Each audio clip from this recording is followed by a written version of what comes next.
Well, this just got a lot more interesting as Jim Rutherford speaks out in his end of season press conference, revealing the shocking details on Quinn Hughes' future with the Vancouver Canucks and going as far as saying the Vancouver Canucks could acquire not one, but two New Jersey Devils superstars. We're going to break down all this, the major implications, and much more, so you're not going to want to miss out on this. Before we get into that, we're just 40 subscribers away of our goal of 7,000. So if you haven't subscribed yet, make sure to go down and hit that free subscribe button. And in return, we'll help you out, keeping you up to date on everything to do around your Vancouver Canucks. But that, Griffin, we got up straight into the insane news that came out from Jim Rutherford himself. We've seen from a quote, it may not boil down to money with him. He said before he wants to play with his brothers. And this was Jim speaking on Quinn Hughes, sorry. Looking at Quinn Hughes, we know, listen, 2 years left on his deal going into next year. So he has next year and the year after before coming a UFA at the age of 27. But it continues on where we've seen Jim say, and that would be partly out of our control, in our control if we brought his brothers here. So there's many moving parts here. Now looking at this, I'm just going to kind of throw it to you. What is your initial thoughts on Jim just coming out and just floating the idea that the brothers may reunite in Vancouver? This is one of those moments where you're as a viewer and a fan, you're watching it going, he's kidding, right? He's kidding? Maybe he's not kidding. Okay, is he actually being serious here? Wait, is this going to be something that happens? That's kind of where we're at right now, where Jim Rutherford clearly is just going, hey, maybe, who knows, why not? And he's just joking about it.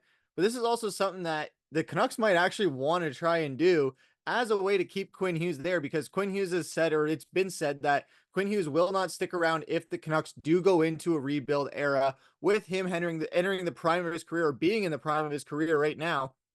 So a way to do that, you go and get his two brothers that would bring not have to him go closer to home, but you bring home to Vancouver and make it where all three Hughes brothers are playing on the same team, and we can have almost like our stall trifecta within Vancouver, hopefully working out a lot better for us and having just a bunch of star players in Vancouver.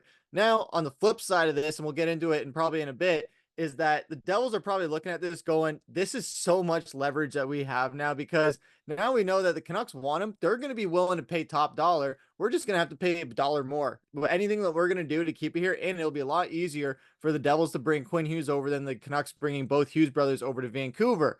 However, you start with Luke. That's a way to knock one domino down. It's almost insane that we're talking about this as if it could happen, because obviously Jim is joking here. But thinking about it and considering it as a possibility, that would be the first way of attacking this thing and trying to ensure you get one of them, and definitely the younger one, and one that isn't going to come with as big of a price tag or locked into a long deal like Jack is. So yeah, if you were going to go after it, go after Lukey first and then bring him over. But all in all, I think Jim is just joking with this in the hopes that maybe something catches fire out of it. Because listen, we know Jim wants to complete the Infinity Stones. We've seen it with the Petterssons joining this team, so why not go out and get the three Hugheses to complete it? But listen, the big thing is we know that Jack Hughes wants to play with his brothers. We know Quinn Hughes wants to play with his brothers. Luke Hughes is already playing with one of them. So it is a matter of time. This could happen now, next year, the year after, 10 years from now. They will all play together at some point in their career. And we know this. The fans know this.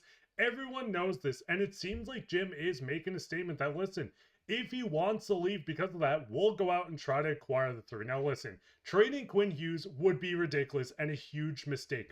We know how good Quinn is, the best defenseman, and I don't care about Cale Makar, the best defenseman in the National Hockey League at age 25, the captain of this team, the heart and soul. Trading him would be a mistake. Now, listen, going out and getting Jack and Luke would cost quite a bit. Jack is under team control by the New Jersey Devils. Year 3 of 8 going in next year will be year 4. So acquiring someone at $8 million, yes, the Canucks have the pieces to do it, but Jack Hughes has so much value. 23 years old, 70-point season. He was injured. He's not playing in the playoffs. 70 points. We've seen him have a 40-point season, but it doesn't even stop there, where we know Luke Hughes is another piece that would cost quite a lot of money. I mean, looking at Luke Hughes, yes, he is an RFA. We're going to touch on the fact the Canucks could go out and put an offer sheet on him. But looking at Jack first, this is the biggest thing, Griffin. Do you think the Canucks have the pieces to go out and acquire a star player like this? I don't know if they got the draft capital to compete with that. It's going to be very, very tough unless they just stack a million draft picks and maybe a handful of prospects and maybe one decently star player. It would suck to see a few guys lose as a result of this because there's a lot of pieces you could go out and get for a guy like Jack Hughes, but there's also a lot of pieces you could lose as a result.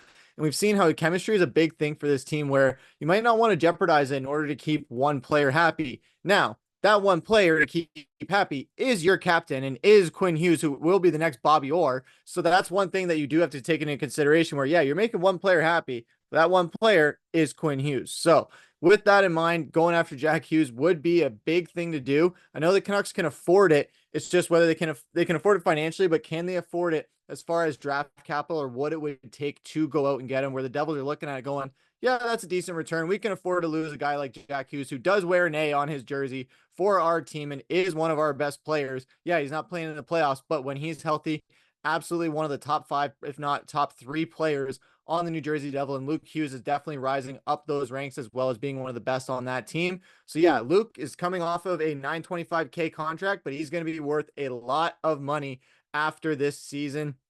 So he's going to get paid a big offer. And I can see the Devils trying to back up the Brinks truck, not only as far as cash, but also as far as term, just to ensure that both Hughes brothers are going to be staying in New Jersey for the next 7 years. And listen, the biggest thing is they can offer sheet this. He is going to be a restricted free agent heading into July 1st of this year. So if Luke wants to wait and go into July 1st without a contract signed with his team, we could see the Vancouver Canucks put an offer sheet on him. Listen, he has been outstanding for the New Jersey Devils. We've seen him get hurt in the last game. It looks like he's cleared to play in game 2, but look, he's only 21 years old, 44 points in 71 games this year, 6'2", having the top 2 lefties of Quinn and Luke would be outstanding. Listen, I'm going to say the names wrong in this video. There's too many Hugheses going around, but going after Luke Hughes would be the easiest, and I think the first step for the Canucks getting all 3. The biggest thing is, and kind of like you alluded to, with this, if they want to play together, New Jersey has the leverage. They already have 2 of the 3 players. They play on the East Coast in the United States where all 3 are from. So they have the leverage to go out and maybe make a huge offer for the Canucks. And listen, if the Canucks go on a rebuild, if they trade Quinn Hughes, it's going to happen to the New Jersey Devils. But this would be a total failure from the Canucks if they don't at least kick tires on these threes. As I said, 40 goal scorer in Jack Hughes, previously 40 goal scorer. We see Luke Hughes being a guy that has 44 points in his 2nd season with the team. I'm going to throw it to you, Griffin. Listen, looking at this Canucks team, we know they have a lot of talent. If there was a package around Petey, a first, Willander, or Jonathan Lekkerimäki for Jack Hughes and Luke, would you do this from the Canucks side? Oh, that's a tough one. I mean, Petey alone is like that makes it tough, but then you throw in Willander and Lekkerimäki. Those are 2 of your boys, mind you, that you are super high on. So I'm very surprised that you threw those guys in there. But going out and making that happen, I'm I'm not sure. I don't know if I would make that deal. I know everyone's gonna call me a Pettersson apologist and things like that, and hold out hope that he's gonna turn it around. But this guy is still a 100-point player and very much capable of it. He still has a lot of time left on that contract to earn what he is worth. We haven't quite seen it at the start of it, but it's not a matter of short term, it's a matter of prospering long term. And right now, Pettersson's just going through a short patch. He's suffering long term, and I think the Canucks will eventually prosper long term from it. Now, if you have to give up Lekkerimäki and Willander for Hughes, for both Hugheses and maybe some other picks and someone that isn't Pettersson, I would make that deal. But again, that's going to be very tough for New Jersey to do just because of how much money Pettersson is getting paid, how much money Jack is getting paid, how much term is coming with both those players. They're going to want a guy with term that they're not just going to have for 2 years and have to pay a bunch of money again. So that's going to be making it really tough for Vancouver to do. Maybe, and then people are going to come all over me and come attack me in the comments for it. But Filip Hronek, if you do move on from him to get Luke Hughes in there, and then Jack Hughes becomes a little bit easier if you pair him with a prospect like that, maybe that makes it a bit easier to navigate just because you're giving up a guy with term that is really solid in Phil Hronek and you're not having to give up a massive superstar. It would shake up the decor a lot, but you would be able to get both Hughes brothers maybe as a result. And what's your guys' thoughts on this? Go down and leave a comment below. What would you give up to bring in Quinn's brothers in Jack Hughes and Luke Hughes? What kind of prospects? What would the picks be? I know majority is going to say Pettersson and whatever it takes, but let's be realistic here. What would you give up to acquire these two players? What direction do you want to see the Canucks go in? And are you kind of worried with these kind of quotes coming out from Jim himself? Or do you think this is more just a leverage for the Canucks than the New Jersey Devils? Go down and leave a comment below. While you're down there, leave a like, subscribe, share this with your friends. We'll be back with another episode, so keep your eye out for that. But I've been your host, Mark, with my co-host, Griffin, and take care.